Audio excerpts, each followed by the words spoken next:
तो फ्रेंड्स, आज मैं आपको बताऊंगा कि पिछली बार से ज़्यादा दूध 3 दिन के अंतराल में ये 2 फार्मूला अपना लो और आप अपनी जो गाय भैंस है वह पिछली बार से ज़्यादा दूध देगी। जो सबसे बड़ी शिकायत है पशुपालक की, हमारे पशु में पिछली बार से दूध कम दे रही है हमारी गाय भैंस। तो आपको जब भी यदि आपकी गाय भैंस की डिलीवरी होगी, आप ये फार्मूला यदि आप अपने पशुओं पर अपना लेंगे तो पिछली बार से यदि जिस प्रकार से यदि आपकी गाय भैंस 20 लीटर दूध दे रही थी, अब इस ब्यावत में आपकी गाय भैंस 15-16 लीटर दूध दे रही है। बहुत इस तरह की मेरे पास कमेंट्स आ रहे हैं। मैंने सोचा क्यों ना इस पर आपके लिए एक डिटेल से वीडियो बना दी जाए ताकि आपको अच्छी तरह से समझ में आ जाए। क्योंकि पिछली बार से यदि ज़्यादा दूध देती है तो पशुपालक को सबसे ज़्यादा भारी नुकसान उठाना पड़ता है। वीडियो जरूर लंबी हो सकती है लेकिन स्किप करके मत देखना, पूरा देखना। इस चैनल पर अभी नए आए या पहली बार जुड़े हैं तो पहली बार चैनल को आप सब्सक्राइब कर लें, साथ में बेल आइकन और बड़ा पसंद दबाएं। आपको पता है कि इस चैनल पर सही, सटीक और सरल भाषा में आपको बताया जाता है ताकि आपके पशु में किसी भी तरह का कोई भी नुकसान देखने को ना मिले। आते ही लाइक किया करें, लाइक आप वीडियो पर ज़्यादा किया करें। आते ही जितना आप लाइक करेंगे, जितनी वीडियो आप देखते हैं उतना मैं ज़्यादा मोटिवेट होऊंगा और आपके लिए अच्छी अच्छी वीडियो लेकर के आऊँगा। लाइक का आपका कोई पैसा नहीं लगता, देखने का भी आप फ्री में देख रहे हैं तो लाइक तो कर दिया करें, आपके लिए अच्छी अच्छी नॉलेज लेकर के आता हूँ। देखो, यदि आप अपने पशुओं में यदि सबसे ज़्यादा दिक्कत है पशुपालक की, तो मैंने सोचा क्यों ना इस पर एक डिटेल से वीडियो दे दी जाए कि पिछले ब्यावत से ज़्यादा दूध कम दे रही है सर, क्या करें। तो यदि आप अपने पशुओं की यदि डिलीवरी हुई, जैसे यदि आपकी गाय भैंस ने यदि बच्चा दिया, बच्चा देने के बाद में आपको जो मैं ये नुस्खा बता रहा हूँ ये आप अपने पशुओं पर अपना लेना चाहिए। फिर आप पूरे ब्यावत में आप अपने पशुओं में दूध की मात्रा है वह कम नहीं होगी, दूध की मात्रा लंबे समय तक आपका पशु देता रहेगा। एक आपको ये ध्यान में रखना है कि आपके पशु में यदि किसी भी तरह की कोई दिक्कत ना हो, यानी जब भी यदि आपके पशु की डिलीवरी हुई, बच्चा दिया, तो आप जैसे यदि आपके पास यदि कोई वेटरनरियन आता है या वेटरनरियन को यदि आप बुला करके जिस प्रकार से यदि जे निकलवाते हैं या अदर यदि आप जिस प्रकार से कोई डिस्टोकिया हो गया, टॉर्सन की शिकायत हो गई, तो उस स्थिति में कई बार इंजेक्टेबल लगा देते हैं। तो आप अपने वेटरनरियन को कहें कि आप अच्छे इंजेक्टेबल लगाएं कि हमारे पशुओं का दूध न ड्राई हो। पुराने वेटरनरियन है वो तो अच्छा लगा देंगे, लेकिन नए वेटरनरियन को आप जरूर इंगित कर सकते हैं। फिर भी यदि आप अपने पशु की डिलीवरी सही हो जाती है, किसी तरह की कोई दिक्कत नहीं है, तो भी आप ये जो मैं आपको बता रहा हूँ ये अपनाना है। या वैसे भी यदि आप ट्रीटमेंट करवा लिया है तो भी आपको ये अपनाना है। ट्रीटमेंट का मतलब यानी आपने हाथ से यदि कोई इस तरह की जे निकलवाई या डिस्टोकिया टॉर्सन की दिक्कत होगी, तो जिस प्रकार से हाथ से उनकी डिलीवरी करवाई है, तो भी आप ये आपको देना ही देना है यदि आप अपने पशु में दूध की मात्रा लेनी है।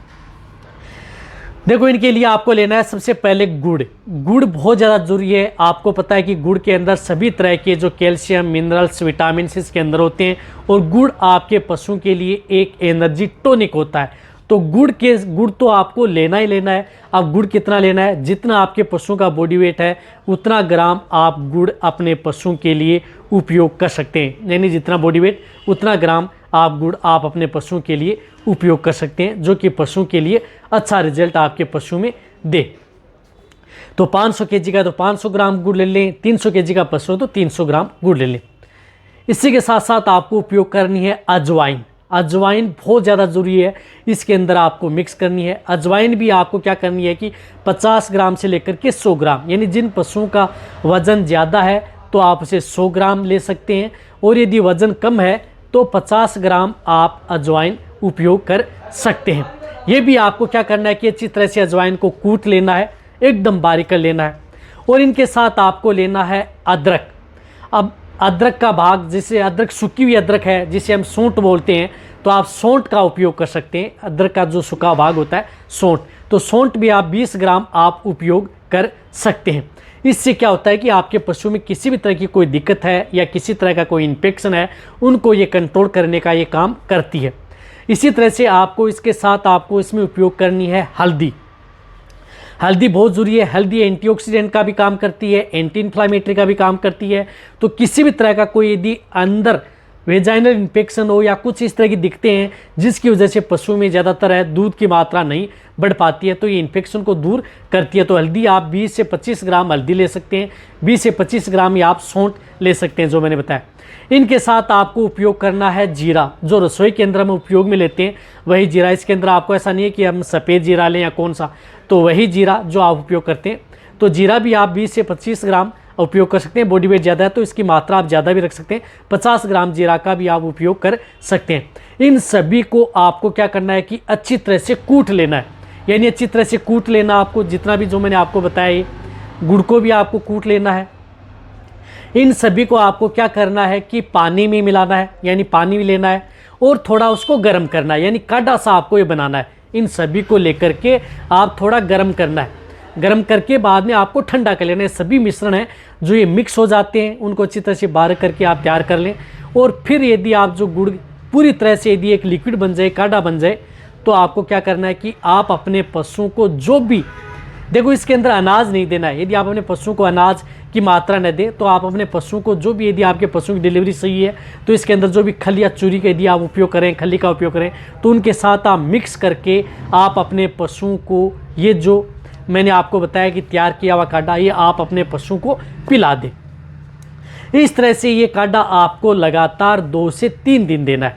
2 से 3 दिन आपको, 3 दिन से आपको ज़्यादा नहीं देना है, यानी 3 दिन आपको ये अपनाना है जो मैंने आपको ये नुस्खा बताया। इसमें क्या होता है कि किसी भी तरह का कोई इन्फेक्शन है, यदि आपके पशु में दूध की मात्रा नहीं हो रही है या थन से संबंधित कोई इन्फेक्शन है, कई बार अडर टीथ में इन्फेक्शन हो जाता है, उसकी वजह से दूध नहीं देता है, तो इनका समाधान आप इनसे कर सकते हैं।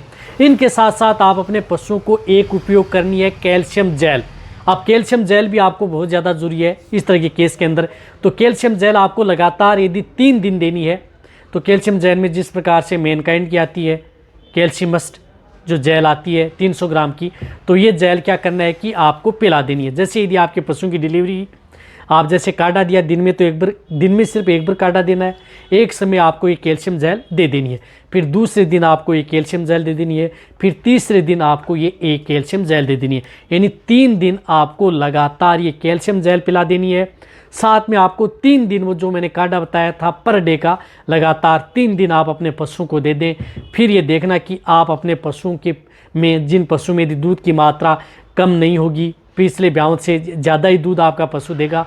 और साथ में आप अपने पशु को जो भी यदि आप फिर यदि खल चूरी बाँट या दे रहे हैं वो दे रहे हैं, साथ में आप अपने पशु गुड़ है वो आप बाद में भी दे सकते हैं, कोई दिक्कत नहीं है। और अजवाइन भी जो मैंने आपको बताया कि उस तरीके से आप दे सकते हैं। लेकिन जो काढ़ा बना करके है वो लगातार, आपको ऐसा नहीं है कि आप 5 दिन 10 दिन दे दिया, 3 दिन से ज़्यादा आपको ये नहीं देना है। वैसे आप अपने पशु को गुड़ है, अजवाइन है, जो भी बाँट या दाना मिश्रण के साथ दे रहे हैं तो कोई नुकसान नहीं करता, हेल्दी है, वह दे सकते हैं। आप आपके पशु में बेहतरीन रिजल्ट देखने को मिलेगा।